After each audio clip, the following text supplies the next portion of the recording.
Assalamualaikum warahmatullahi wabarakatuh. Nama saya Fikri Syaputra Muhtar dengan NPM yaitu 1831127006500089. Pada kesempatan kali ini saya akan menjawab soal UAS dari mata kuliah Testing dan Implementasi Sistem kelas R02. Soal yang pertama yaitu sistem informasi dalam penerapannya perlu mengetahui siapa saja yang nantinya akan menjadi pengguna aplikasi. Untuk hal tersebut, maka para pengguna pun harus diklasifikasikan. Coba sebutkan dan jelaskan siapa sajakah kategori pengguna menurut kategori Horton. Jadi di sini ada 4 kategori. Yang pertama yaitu pengguna baru. Pengguna baru ini adalah pengguna atau user atau pemakai yang tidak mengetahui sintaks mengenai komputer dan perangkat lunak serta pengetahuan yang minim tentang tugas yang diberikan. Yang kedua yaitu ada pemakai kadang-kadang. Ini adalah jenis pemakai yang mengetahui cara bekerja bekerja dengan sistem, namun terkadang dia lupa cara kerjanya atau perintah dan prosedur yang esensial. Yang ketiga yaitu pemakai transfer. Ini adalah jenis pemakai yang telah mengetahui cara bekerja dengan sistem atau dia sudah mengetahui ilmunya. Jadi mereka nih tinggal mengimplementasikan pengetahuannya tersebut ke sistem yang baru. Yang terakhir yaitu ada pemakai ahli. Ini adalah pemakai yang memahami cara kerja dengan sistem yang baru maupun dengan sebagian besar sistem-sistem yang lain.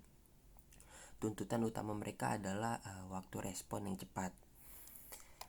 Soal selanjutnya itu coba jelaskan yang dimaksud istilah berikut ini. Yang pertama dokumentasi perangkat lunak internal dan yang kedua dokumentasi perangkat lunak eksternal. Jadi dokumentasi perangkat lunak internal adalah proses penggabungan dokumentasi ke dalam kode program. Fasilitas seperti ini dianggap sebagai bahasa self-documenting. Sementara itu dokumentasi perangkat lunak eksternal ini berbasis kertas. Ada sejumlah form yang dapat digunakan untuk mendokumentasikan program perangkat lunak. Setiap perusahaan biasanya menetapkan standar dokumentasi eksternal ini berbasis kertasnya sendiri yang disesuaikan dengan item-item yang dibutuhkan. Soal selanjutnya itu sebutkan dan jelaskan komponen strategi pada integration testing. Yang pertama ini ada top down integration testing.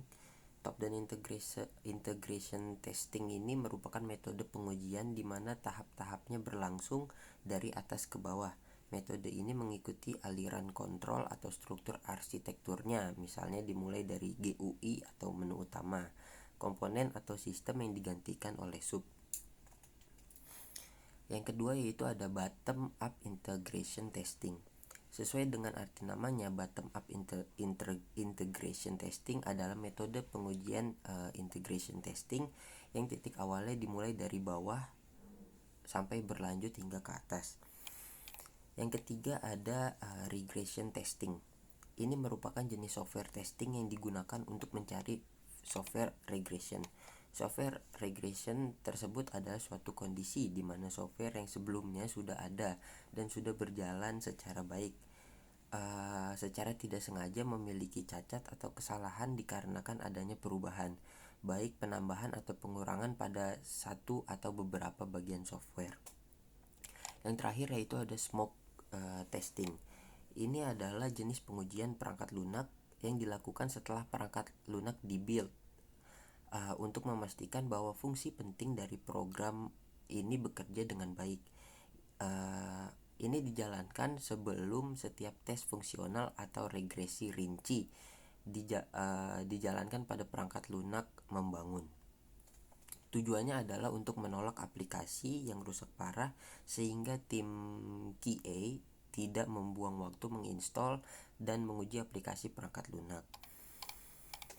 Soal selanjutnya itu ketika melakukan implementasi sistem ada berbagai cara. Coba jelaskan.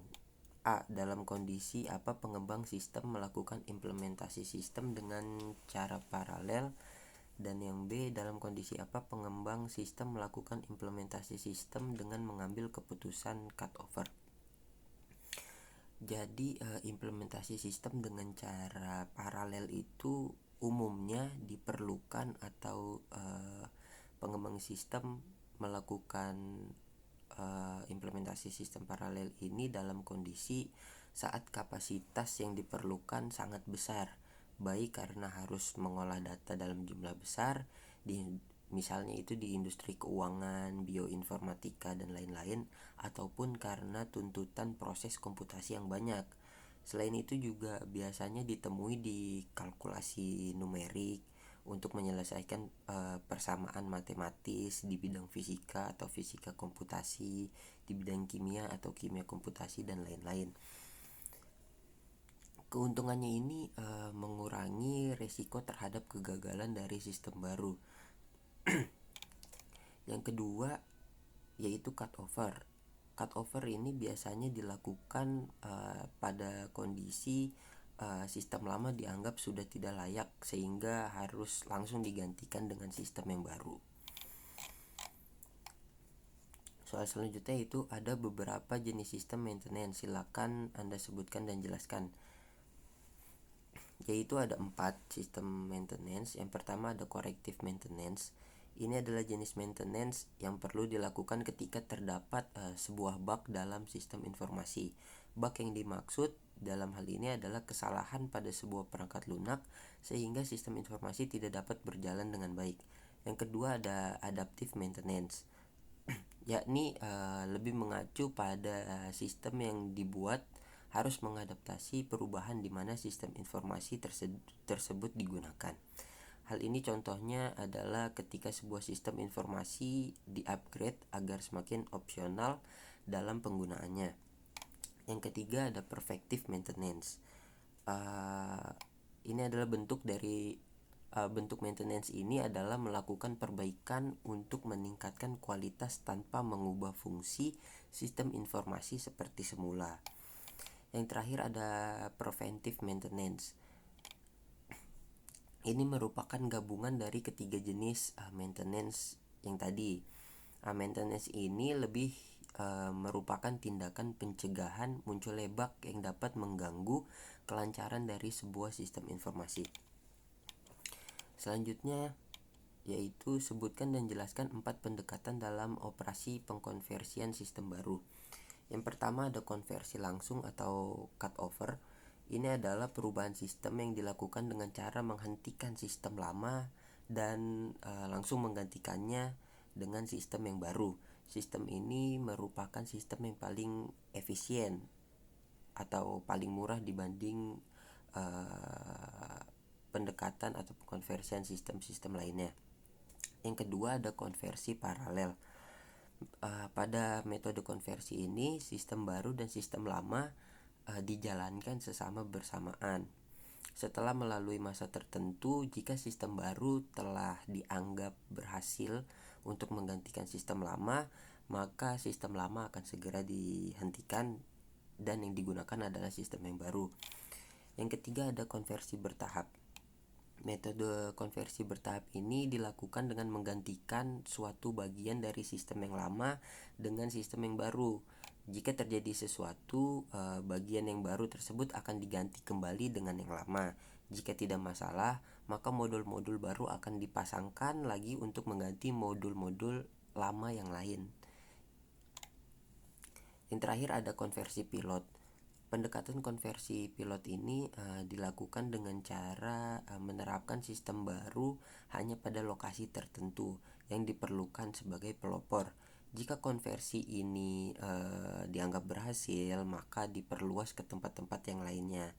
Pendekatan metode konversi pilot ini merupakan pendekatan dengan biaya dan risiko yang rendah. Itu adalah jawaban saya, kurang lebihnya mohon dimaafkan. Wabillahi taufiq wal hidayah. Wassalamualaikum warahmatullahi wabarakatuh.